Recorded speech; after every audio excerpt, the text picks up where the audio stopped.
You've been checking wind direction your entire hunting life, and it's the reason mature bucks keep busting you before you even know they're there.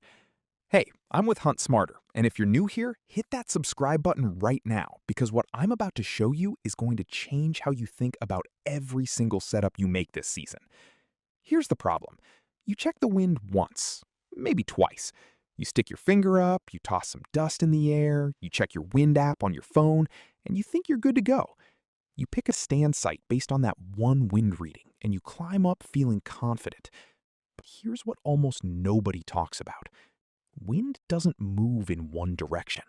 It swirls, it curls around hills, it drops into low spots. It does something called thermal cycling that completely changes throughout the day. And the moment you ignore that, you're not hunting deer anymore. You're broadcasting your location to every single animal in the woods without even realizing it. Let's talk about why this matters so much, because once you understand how a deer's nose actually works, you'll never look at wind the same way again. A deer's nose isn't just better than ours, it's operating on a completely different level. Where we have around 5 million scent receptors, a deer has somewhere around 290 million.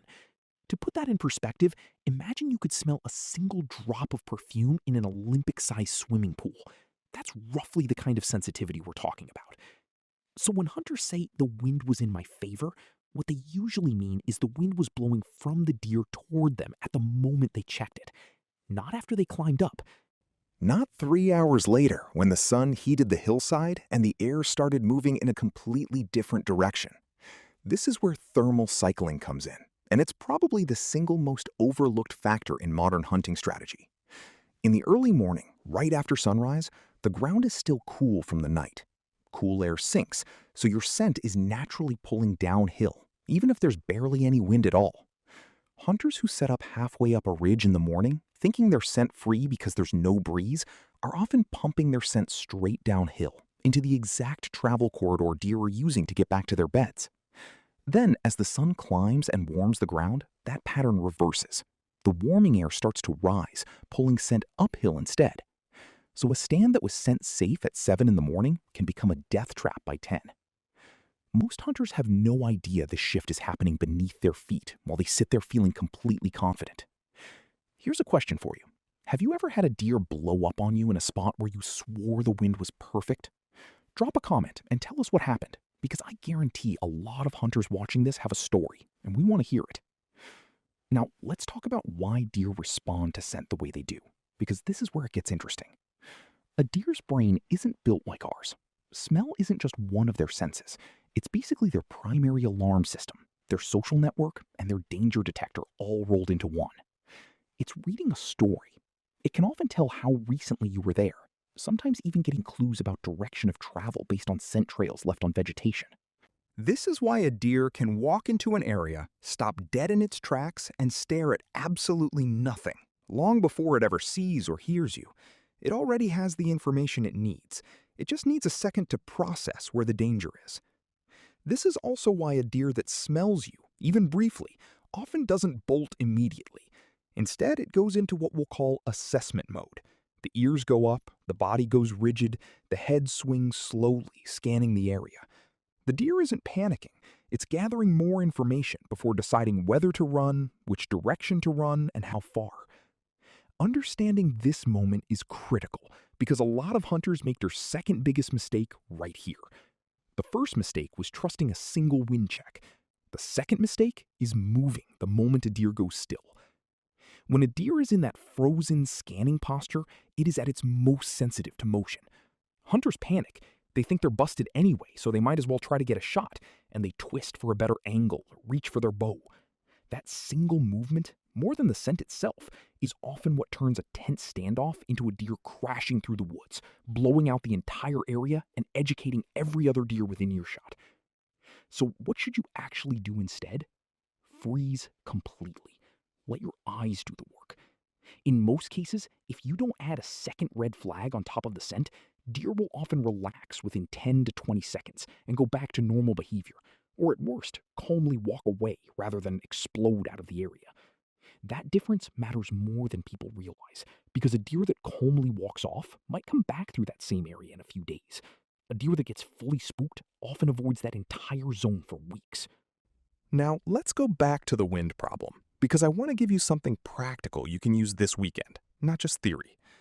Most hunters think the solution to bad wind is simply picking a different stand. That's only half the answer. The real solution is mapping how wind behaves on your specific property across the entire day, not just checking it once before you climb up. Here's how the better hunters approach it.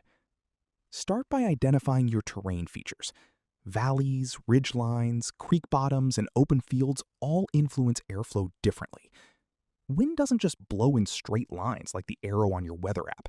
It bends around terrain, almost like water flowing around rocks in a stream. A wind blowing from the north on the weather report might actually be hitting your stand from the northeast, or even shifting to the east, depending on the hill or tree line next to you. This is why so many hunters get betrayed by good wind days. They're trusting a weather app's general reading instead of understanding their own terrain's personality. Here's a real-world scenario. Picture a ridge that runs north to south, with a creek bottom on the eastern side. The wind forecast says it's blowing from the west all day. Sounds simple, right? Set up on the east side and you're golden. But what actually happens is the ridge blocks and redirects that westerly wind, pushing it down into the creek bottom and curling it back northward along the base of the ridge.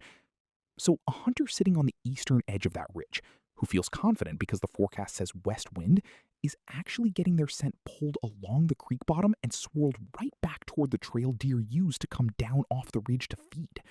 This is happening on properties everywhere, right now, without hunters realizing it. So here's the better strategy. Before the season even starts, spend time walking your property on different wind days. Use cheap wind checking powder or a lightweight scent stick at multiple points, not just at your stand. Check it at the base of hills, near creek bottoms, in open fields, and inside thick timber. Take note of how the same general wind direction behaves differently in each of those spots. This single habit will teach you more about your hunting ground than any gear purchase ever could. Once you understand your terrain's wind personality, you can start doing something most hunters never do. You can choose your stand based on the time of day, not just the day's forecast. A stand that's perfect at 6 in the morning might be a terrible idea by 9, and a completely different stand a quarter-mile away might become the better choice as the day warms up and thermals shift. This is the kind of small adjustment that separates hunters who tag mature bucks consistently from hunters who keep wondering why deer always seem to know they're there. Let's bust one more myth while we're at it, because this one trips up even experienced hunters. A lot of people believe that as long as wind is blowing away from where they expect deer to come from, they're safe. But mature bucks, especially after the first couple weeks of season, rarely walk directly into open wind exposure if they can avoid it. They've learned through nothing but survival pressure to angle their approach so they can quarter the wind, catching scent from multiple directions at once without committing fully into it. This means a buck might approach a feeding area from an angle you never considered, specifically because that angle lets him sample the air from 2 directions instead of 1. This behavior isn't something deer are taught, it's shaped by pressure. The more hunting pressure an area sees, the more consistently you'll see this kind of cautious, wind-checking movement pattern from older bucks, while younger deer often still walk in carelessly. This is actually one of the fastest ways to judge how much hunting pressure your property has had over the years. If you're consistently seeing mature deer approach from strange angles, quartering the wind instead of walking straight into feeding areas, that's a sign they've learned caution the hard way. So here's what we want you to take from all of this. Stop treating wind as a single number you check once. Start treating it as a living, shifting system that changes throughout the day based on temperature, terrain, and time. The hunters who consistently take mature bucks aren't doing it because they have better luck. They understand wind behavior at a level most hunters never bother to learn, and they adjust their stand locations throughout the day instead of committing to one spot and hoping. If you remember nothing else from this video, remember this. The wind that greets you at sunrise is not the same wind that will be there by mid-morning, and the hunters who understand that difference are the ones tagging the bucks that everyone else swears don't exist. If this opened your eyes even a little, make sure you're subscribed to Hunt Smarter, Because next, we're breaking down the real reason mature bucks disappear completely during daylight hours once the rut ends, and why most hunters are hunting the wrong locations entirely once that shift happens. You will not want to miss that one. Until then, get out there, hunt smarter, not harder, and pay attention to what the wind is actually telling you.